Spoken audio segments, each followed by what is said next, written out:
Regardez-moi ce joli bouquet qu'une cliente m'a offerte.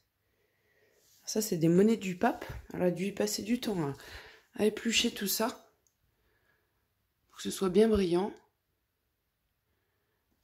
Parce que elle m'a donné des graines, hein. C'est la deuxième fois qu'elle me donne des graines, mais là cette année en pot ça s'est pas vraiment plu, donc peut-être que je réussirai l'année prochaine. Donc c'est bien joli. Alors j'ai fait encore pas mal de récoltes de graines. Bon, pour la roquette, ça a été assez décevant.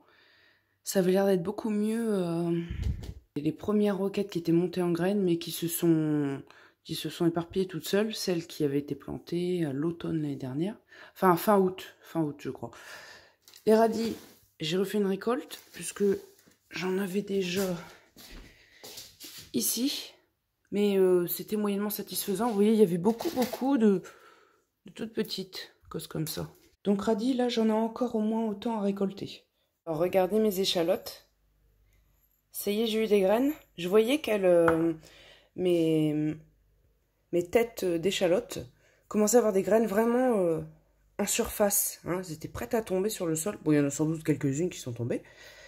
Donc voilà, j'ai tout mis dans un sachet, la tête en bas. Vous voyez, comme ça, j'aurai plus qu'à tout récupérer et je laisse sécher, bien sûr, avec le sachet ouvert, hein, pour que l'humidité s'évacue. Alors là, ce sont les févroles. Donc bien sûr, vu le peu que j'ai récolté, ça sera uniquement pour refaire des semences. Je pensais que j'en aurais un petit peu plus que ça. Mais il n'y avait que entre 2 et 4 grains par cosse. J'ai déjà eu de la chance d'avoir eu une récolte, puisque je les ai mis 2 mois trop tard, au mois de mai au lieu du mois de mars. Et donc je suis déjà bien contente. Ça fait déjà ça de semences en plus. Puis on verra l'année prochaine si j'arrive à avoir quelque chose d'un peu plus conséquent. Donc je le rappelle, c'est pour les poules. Hein, parce qu'on peut aussi s'en servir d'engrais vert, mais dans ces cas-là, on le fauche avant la montée en graines. Hein. L'engrais vert, on fauche toujours quand c'est vert. Hein. On n'attend pas que ça sèche et que ça fasse du grain. Donc ça, c'est... j'ai plein de cosses à l'étage de chou kale, Red Russian et vert dwarf frisé. Donc ça, c'est les chou kale frisés. Je les ai épluchés, quelques cosses seulement. Hein. Et là, c'est les Red Russian pour obtenir les graines. J'ai épluché les cosses. Vous voyez, c'est plus satisfaisant les Red Russian, même si les cosses étaient un peu moins cylindriques, un peu moins grosses. Là, c'est plus petit. Puis vous voyez, des graines, on va dire qu'elles sont plus marron foncé que noir. Alors moi, quand j'en ai mis dans les godets, je me suis dit, bon, ça va pas bien germer. Donc je vais en mettre plein de celles-là. Elles ont toutes germé, les graines. Alors je vous dis pas, j'ai eu plein de pousses à retirer. D'ailleurs, bon, je verrai plus tard les semis, ce que ça a donné, parce que encore une semaine assez chaude, faut voir si je dois pas recommencer les semis. Bon, là j'ai commencé pour les tomates. Donc là c'est la première année, au lieu de me casser la tête et étaler la pulpe avec les pépins sur du sopalin, puis devoir après tout décortiquer, avoir de la pulpe séchée autour des pépins, là j'ai fait macérer, j'avais entendu à 2 reprises hein, cette technique de faire macérer les pépins, enfin la pulpe. Peut-être, là je l'ai fait peut-être 4-5 jours, 5 jours même. Et puis bon, ça peut être moins, hein. Puis après j'ai récupéré au fond les pépins, donc là je les laisse sécher, ça fait un petit peu moins d'une semaine. Hein. Ouais, là ça fait 4-5 jours qu'ils sont en train de sécher sur l'assiette, les pépins. Donc ça c'est des tomates cerises tout à fait classiques, hein. J'essaie vraiment de prendre des tailles standards. Donc ça c'était mes parents hein, quand ils m'avaient donné un saladier de tomates cerises. Et puis j'ai vu qu'ils en avaient qui étaient vachement grosses. D'ailleurs on voit la taille des pépins, la différence. Même la couleur d'ailleurs. Je me suis dit que je vais faire une récolte séparée pour ces grains-là. Et d'année en année, on verra bien ce que ça donne. Il y a une dame qui me disait que d'année en année, à force de récolter les tomates cerises les plus grosses, eh ben, on pouvait dire qu'elle avait obtenu une nouvelle variété. On va dire que c'était entre la tomate cocktail et la tomate grappe. Mais c'est bien si ça peut faire des tomates un peu plus grosses, qui en plus poussent vite, qui ont la vigueur des tomates cerises. Ça peut toujours être intéressant. Alors, pour les œufs, j'ai rajouté 18 œufs de caille lundi matin. Là, on est dimanche. Hein. Et j'en avais rajouté 4 en plus. Et j'ai retiré celui-ci, parce que là, je suis sûre à 100% que c'est un œuf clair. Du coup, j'ai 22 œufs de caille. Et on va dire Et on a au moins 17 de fécondés. Après, il faut voir ce que ça va donner. Là, sur les 13 œufs de poule, j'avais fait un mirage au bout de 5 jours. Alors, c'est un peu tôt, mais parce qu'il y a des gens qui me demandaient 6 œufs fécondés pour leur poule. Leur poule, ça faisait déjà un mois qu'elle couvait, et ça n'avait rien donné. Bref, donc je dis, je vais quand même vérifier un peu mon taux de fécondité, parce que je veux pas non plus que les gens soient déçus, et que la poule couvre pour rien. Donc j'ai miré au bout de 5 jours, et j'avais cru constater 13 œufs fécondés, 13 sur 13. Et là, je reconfirme mon diagnostic. Il n'y a que celui-ci qui a un développement un peu plus en retard que les autres. Mais bon, ça n'a pas l'air trop méchant. On voit encore bien les vaisseaux sanguins. Et il y en a un de ces quatre-là. Il me semble qu'il a avorté. Hein. Ça fait comme un anneau de sang. Il va falloir que je confirme. Je remirerai dans la semaine. Et puis là, je retirerai vraiment ce nom-là. Je suis sûre que ça ne donnera rien. Mais sinon, à la base, la fécondité des œufs, 100% sur cela. Je suis quand même bien fière de Chéri qui ne torture pas mes pauvres poules pour rien finalement. Coucou mes bijoutes. Alors j'ai dû redonner un os de sèche dans la semaine. Vraiment, elles en raffolent. Bon, je dis je vais peut-être pas faire plus que 2 par semaine. Bon, des petits. Mais vraiment, elles adorent ça. Donc ça fait plaisir. C'est bien pour leurs coquilles. Mais je me méfie comme c'est assez salé. Hein, comme c'est imbibé d'eau de mer, comme je disais. Je ne veux pas non plus qu'ils soient en excès de sel. Hein, je ne vais pas en donner trop, mais... ça a l'air vraiment de leur faire plaisir. Je fais un petit rajout. Les cailles ont eu droit à une petite cabane pour faire un bain de poussière et apparemment, il y a du succès.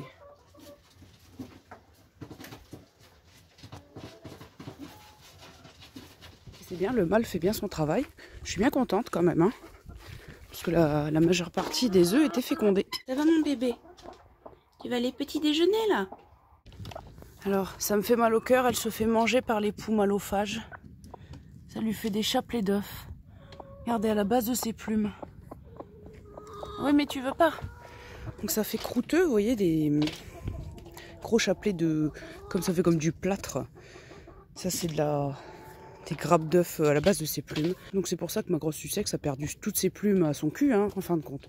Je sais pas si c'est elle qui se les a arrachées pour se soulager ou de toute façon à force d'être rognée par les poux. Donc ça, c'est pas les poux rouges, hein. C'est les poux malophages, ceux que, en gros, vos poules font toujours des bains de poussière, puisque à moins d'avoir des poules poussins jusqu'à l'âge adulte qui soient toujours élevés en bâtiment, je vois pas comment vous pouvez y échapper. Peut-être qu'en se faisant rogner, de toute façon, les plumes à force tombent. Puisqu'au niveau du cou, hein, l'autre Sussex, hein, c'est impossible qu'elle ait réussi à se arracher toute seule ses plumes. Donc là, ça me fait mal au cœur. La seule solution, c'est avec de l'huile, essayer de frotter, casser les chapelets d'œufs ou lui couper les plumes à la base. Parce que c'est vraiment en ras de peau. Hein. Donc ça me fait mal au cœur. Elle ne peut pas se déparasiter comme elle veut, hein, comme elle couve. Et j'ai déjà remarqué qu'elle avait un petit manque de plumes aux fesses. Bon, ça, c'était déjà au début, hein, où elle couvait. Donc, bon, le problème était déjà plus ou moins là, même avant. Et là, ça n'arrange rien. Donc, ouais, j'ai un peu hâte que tout ça soit fini, qu'elle puisse refaire des bains de poussière parce qu'elle me fait mal au cœur. La pauvre. C'est vraiment des cochonneries. Donc là, c'est pour mercredi, les œufs. Bah écoutez, là, je vais essayer de les mirer vite fait. Mais je vais les mirer en les laissant à plat, en regardant par le dessous. Puis je vais vous dire ce que ça donne, quoi. Sur les 11. Bah écoutez, je viens de mirer, ils sont tous vraiment très opaques. Il n'y a que celui-ci. Ça, c'est un œuf de Sussex. Vous voyez, les gros œufs, faut se méfier, les hors gabarit. Donc celui-là, il est long, mais ça a l'air d'aller. A priori, il va rien donner. L'embryon, il prend pas une grosse place dans l'œuf.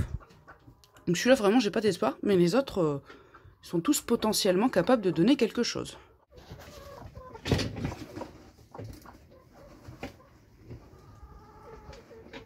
Voilà ma bichette.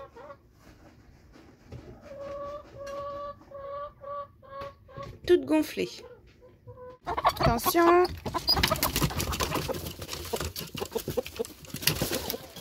Alors Gloussette m'a refait un jabot bouché hier matin. La matinée de la semaine où j'étais le plus à la bourre, bien sûr. Fais voir, fais voir. Eh ben, impeccable. Le jabot bien plat. Alors bon, j'ai dû faire ma tambouille. Eau, huile d'olive et puis vitamine liquide. Bien sûr, l'eau et l'huile ne se mélangent pas, mais en insistant, on fait vraiment des micro-gouttes d'huile. Puis j'ai réussi à solutionner le problème. Une fois de plus, ça tombe jamais bien, quoi. Donc faut toujours surveiller. Souvent quand elle me fait une rechute de jabot bouché, là ça faisait quelques mois, elle a tendance à me refaire le coup la semaine d'après quoi. Mais bon là ça va. C'est déjà arrivé une fois que ça se solutionne pas dès la première fois. Là impeccable. Oulala. Bah chérie. Oh là là. Bon faut surveiller ce que ça donne ces deux là. C'est bien la première fois que je vois ça. Mais qu'est-ce qui s'est passé? J'ai pas capté. Mais chérie, qu'est-ce qu'il y a? Qu'est-ce qui est à l'origine de la dispute là? De toute façon, s'il y a un choix à faire, hein, ça sera chérie et pas Pimousse. Hein, mais c'est la première fois que je les vois se battre. Je sais pas si... Est-ce que Pimousse essaie de grimper une poule et ça lui a pas plu? J'ai pas fait gaffe. Bah alors Pimousse? T'es un petit peu sur les nerfs, hein. Donc voilà, je vais pas faire une vidéo trop longue aujourd'hui. Les prochaines images, on verra ce que ça donne au niveau des poussins. Les poussins de Susu. Et une semaine plus tard, ça sera ceux de la couveuse. Et oui, puis j'ai acheté une lampe chauffante. Parce que je vais essayer d'élever tout ça, tout le monde en bâtiment. Ceux de la couveuse, hein. Les caïtos avec les poussins. Alors je sais pas si j'aurai beaucoup de caïtos survivants cette fois-ci. Bah, il poursuit même les poules, mais... T'es pas de bonne humeur ou quoi?